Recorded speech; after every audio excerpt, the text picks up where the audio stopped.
कुर्बानी के मकासद, अल्लाह पाक ने इस उम्मत पर कुर्बानी को क्यों रखा, इसकी क्या हिकमत है, चंद बातें अर्ज करूँगा। अल्लाह पाक की बारगाह में दुआ है अल्लाह ताला कुर्बानी के मकासद हासिल करने की तौफीक अता फरमाए। मैंने आप हज़रात के सामने जिस आया करीमा का तिलावत करने का शर्फ हासिल किया है, उसके अंदर अल्लाह ताला ने खुद ऐलान फरमाया कि लन यनालल्लाह लुहूमुहा वला दिमाउहा वलाकिन यनालुहु तक़वा मिनकुम।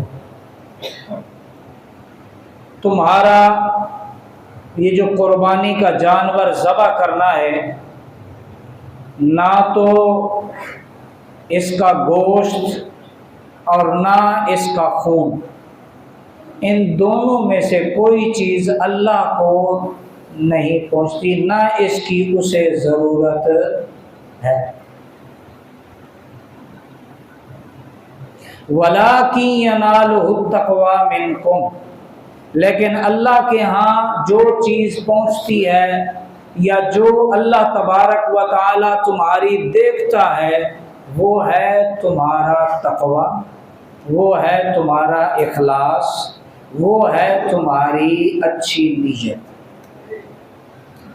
आप जितना अल्लाह का खौफ रख कर कुर्बानी करोगे, आप जितने अल्लाह की ज़ात के साथ मुखलिस होकर कुर्बानी करोगे और कुर्बानी करते हुए जितनी आपकी अच्छी नीयत होगी, अल्लाह तबारक व तआला उतना ज़्यादा आपकी कुर्बानी कबूल भी फरमाएगा और उस पर अल्लाह पाक दुनिया और आखिरत में अजर भी अता फरमाए।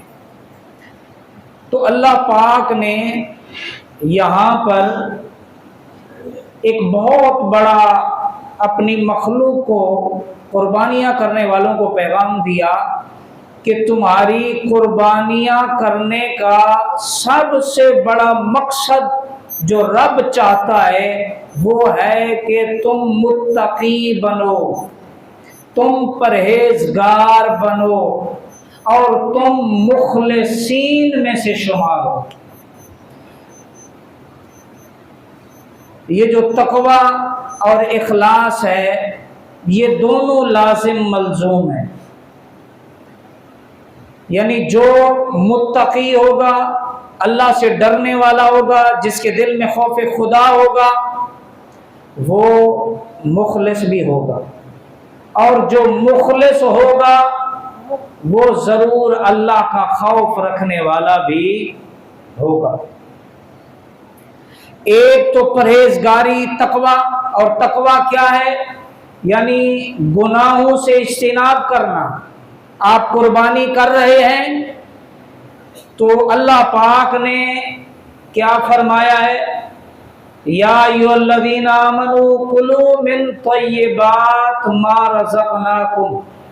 हमने जो चीज़ें तुम्हारे लिए पाक की हैं वो तुम्हारे लिए रिज़्क़ है, उसमें से खाओ पियो, लेकिन हराम के करीब न जाओ।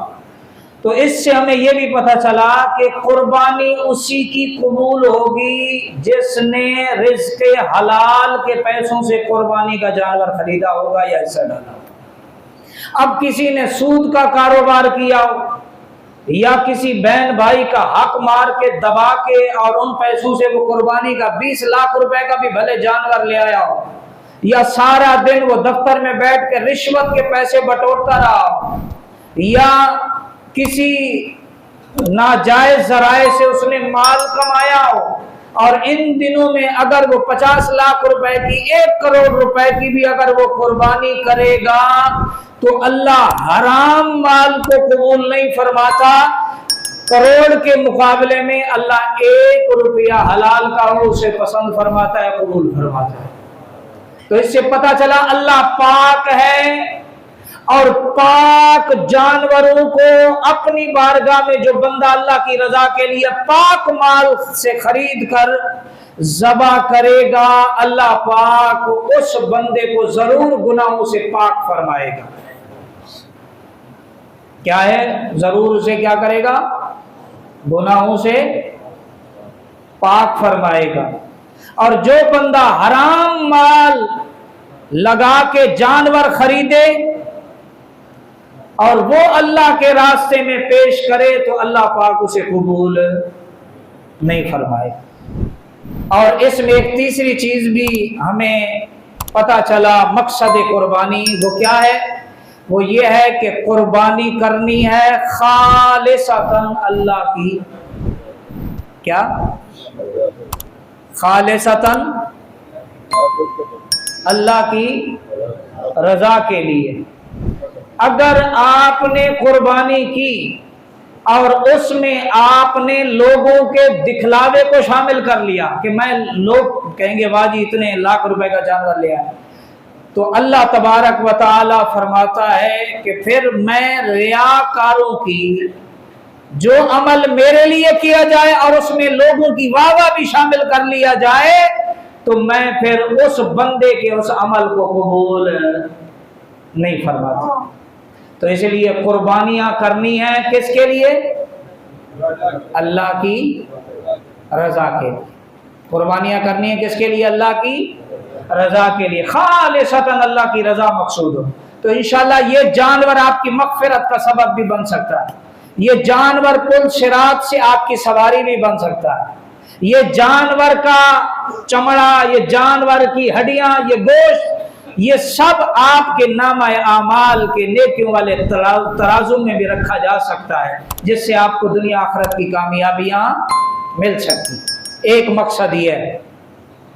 और दूसरा मकसद क्या है कि जाहिर और बातिन की पाकीज़गी, यानी अल्लाह तबारक व तआला ने ये जो कुर्बानियों का हुक्म दिया है ये खालिसतन अल्लाह की रजा के लिए आप करेंगे तो ये कुर्बानी आपके जाहिर के गुनाहों को भी धो देगी, आपके बातिन के गुनाहों को भी धो देगी। बज़ाहिर जानवर हमें कुर्बान होता हुआ नजर आता है, लेकिन अगर ये जानवर कुर्बान करना बंदे का अल्लाह की बारगाह में कबूल हो जाए, अल्लाह की बारगाह में, तो अल्लाह तबारक व तआला इस अमल के जरिए से बंदे के सारे गुनाहों को माफ फरमा देता है। हदीस पाक में आता है जब इब्ने आदम अल्लाह की रजा के लिए कुर्बानी के दिनों में अल्लाह की रजा के लिए जानवर ज़बह करता है, जब उसकी गर्दन पे छुरी चलाता है और उसकी जानवर की गर्दन जब कटती है, कटने के बाद जब उसका खून जमीन पर गिरता है, जमीन पर बाद में गिरता है, अल्लाह कबूल भी पहले फरमा लेता है और उसके गुनाहों की माफी भी अता फरमा देता है। अल्लाह अकबर। अब जमीन जानवर कटने में, खून गिरने में कितना वक्त लगता है, अल्लाह पाक जमीन पर खून गिरने से पहले बंदे की कुर्बानी भी कबूल फरमा लेता है और बंदे के गुनाहों की उसे माफी भी अता फरमा देता है। तो इसलिए अल्लाह तबारक व तआला का एक मकसद क्या है कि सच्चे दिल के साथ क्या करें, कुर्बानी करें। और इसी तरह एक कुर्बानी का मकसद यह है जो अल्लाह तबारक व तआला ने बयान फरमाया है कि कुर्बानी भी कीजिए और नमाज भी अदा कीजिए। कुल इन्ना सलाती व नुसुकी व महयाया व ममाती लिल्लाहि रब्बिल आलमीन। ऐ हबीब आप ऐलान फरमा दीजिए, इन्ना सलाती, मेरी नमाज और मेरी कुर्बानी और मेरी जिंदगी और मेरी जाहिरी मौत, ये किसके लिए है? उस रब के लिए है जो तमाम आलमीन को पाल रहा है, जो तमाम आलमीन को रुतबा कमाल तक पहुंचा रहा है, ये उस रब के लिए है। तो पता चला कि कुर्बानी का मकसद ये है कि जानवर ज़बह करके आज आप ये भी नियत करें, जिस तरह मैं माल से अपने रब की रजा तलाश कर रहा हूं, इसी तरह वक्त देकर नमाजों के लिए मैं सजदों में, रुकू में, क़ियाम में भी अपने रब की रजा को तलाश करूंगा। उसके लिए मुझे भले गर्मी का, सर्दी का, उसके लिए मुझे बीमारियों का, उसके लिए मुझे परेशानियों का, रिज़्क़ की तंगी का, किसी चीज का भी सामना करना पड़ जाए, मैं सारी चीजें कुर्बान कर दूंगा, पर अपने रब को सजदा करने से नहीं रुकूंगा। ये सिर्फ जानवर हम ज़बह नहीं कर रहे, बल्कि आज नियत कीजिए कि हम इस जानवर के ज़बह करने के साथ साथ अपनी अना को भी ज़बह कर रहे हैं, अपने सीनों के अंदर एक दूसरे मुसलमान बहन भाइयों के हवाले से बुग़्ज़ को भी ज़बह कर रहे हैं, अपने नफ्स की नाजायज ख्वाहिशात को भी आज ज़बह कीजिए जानवर के साथ। इंशाअल्लाह जब हम उस जानवर के साथ साथ ये अच्छी अच्छी नियतें भी कर लेंगे, उधर जानवर भी कबूल हो जाएगा, इधर हमारा ज़ाहिर और बातिन भी अल्लाह कबूल फरमा लेगा। हजरत इब्राहिम अलैहिस्सलाम ने जब ख्वाब आया ना, कई जानवर, कई तरह के जानवर ज़बह किए, ख्वाब बार बार आता रहा, प्यारी चीज प्यारी चीज प्यारी चीज। उन्होंने कहा यही दुआओं से मांगा हुआ एक ही मेरा बेटा है।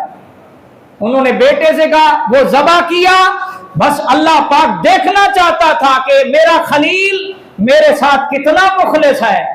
क्या जानवर तो दे दिया, क्या वो अपनी प्यारी चीज भी मेरे लिए कुर्बान करता है? यार सुबह की नींद कितनी प्यारी होती है, और सुबह की नींद को कुर्बान करके रब को आके सजदा करना, अल्लाह देखता है कि मेरा बंदा नींद को कुर्बान करके सजदा करने के लिए है, किसके लिए है? मेरी रजा के लिए है। तो आज आप कुर्बानी के साथ साथ वक्त की भी कुर्बानी की नियत फरमाए। इंशाअल्लाह हम नमाज पंजगाना, अल्लाह ने अपने महबूब को फरमाया फसल्लि लिरब्बिका वनहर, महबूब नमाज पढ़े और कुर्बानी करें। ये मेरे और आपके आका सल्लल्लाहु अलैहि वसल्लम को अल्लाह फरमा रहा है सूरह कौसर में, नमाज भी पढ़ें और कुर्बानी भी करें। अगर हम नमाज नहीं पढ़ते, ज़कात दे रहे हैं, तो क्या ख्याल है ज़कात कबूल हो जाएगी? अगर हम नमाज नहीं पढ़ते, कुर्बानी कर रहे हैं, क्या ख्याल है? जब तक नमाज मुकम्मल नहीं होगी बाकी अमाल भी रोक लिए जाएंगे, वो भी कबूलियत को नहीं पहुंचेंगे। एक उसूल याद रखें, जिस तरह सिर्फ अल्लाह को राजी करने से और रसूलुल्लाह को अगर बंदा राजी ना करे, उनकी इताअत फर्माबरदारी ना करे, तो अल्लाह अपनी फर्माबरदारी को भी रोक लेता है। इसी तरह जब तक बंदा नमाज न पढ़े, उस वक्त दीगर जितने अमाले सालेह हैं वो रोक दिए जाते हैं। जब इंसान सजदा करता है, क्योंकि सजदा है चाबी बंदे की कामयाबियों के दरवाजे खोलने का। तो आज नियत फरमाते हैं इंशाअल्लाह कुर्बानी के साथ साथ वक्त की कुर्बानी भी देंगे और इंशाअल्लाह नमाज की पाबंदी भी करेंगे। नियत करते हैं ना, थोड़ा बुलंद आवाज से कह दें आज खुशी का दिन है। मैं आपको ये नहीं कह रहा कि आपने बस आप कसम उठा लें, मैं नियत का कह रहा हूँ। अल्लाह नियत में मुझे भी आपको भी इस्तिकामत अता फरमाए। अच्छी अच्छी नियतें कर लेनी चाहिए। अगर हमने नियत कर ली इंशाअल्लाह अब की बार नमाज नहीं छोड़ेंगे। अगर इसी हाल में मौत आ गई तो अल्लाह इस नियत के बदले हमारी मग़फ़िरत भी फरमा सकता है।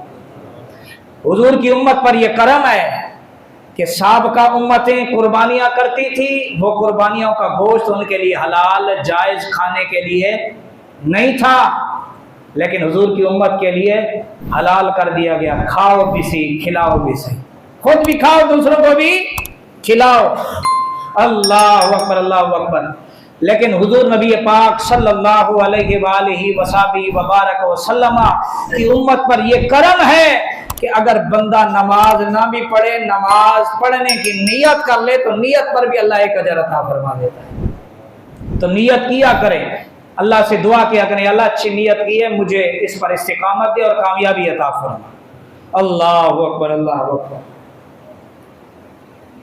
6:30 बजे टाइम है और ये इसलिए रखा है ताकि वक्त पर आप हजरत कुर्बानियाँ कर सके। गर्मी का मौसम चल रहा है तो ताकि आपकी कुर्बानियाँ वक्त पर हो जाएं, ठंडे वक्त में हो जाएं, ताकि आप अच्छे अंदाज में फारिग हो जाएं। बस आपसे एक बात यही अर्ज़ करूँगा कि इन कुर्बानियों में अपने महल्ले के गरीबों को, मिस्कीनों को, बेवाओं को, यतीमों को ज़रूर आप शामिल कीजिएगा। सारा साल आपको रब देता है 50,000 का या 50 लाख का या 5 लाख का, 2 लाख का, 2.5 लाख का आप जानवर खरीद लाए। जिन्होंने नहीं की ना उनके पास इतनी। और इसी तरह बारबेक्यू अगर आप अपनी छत पे करें ना, पास में देखना किसी गरीब का घर हो तो उस पर उसके पास भी एक प्लेट भेज देना। बच्चे तो बच्चे होते हैं ना, बाप के पास घर का सालन बनाना मुश्किल है तो वो होटल से बारबेक्यू कहाँ से ला के देगा। तो इसलिए अल्लाह के नबी ने अपने एक सहाबी को फरमाया, अबू ज़र जब भी सालन का शोरबा बनाओ ना उसमें पानी ज्यादा डाल दो। शोरबे की बात हो रही है, बोटियों की बात नहीं। अल्लाह के नबी ने शोरबे का फरमाया, उसमें पानी थोड़ा डालो। सरकार ने फरमाया अपने शोरबे से पड़ोसी की भी तवाज़ु करो। तो इसलिए कोशिश फरमाए, अल्लाह बड़ा राजी होता है अगर आप गरीबों पे खर्च करेंगे। ऐसा नहीं है सारा फ्रिज में रख दें और कह दिए हम। तो अल्लाह करीम की बारगाह में दुआ है, अल्लाह ताला इस साल जो लोग भी कुर्बानियां कर रहे हैं, अल्लाह सब की कुर्बानियां कबूल फरमाए।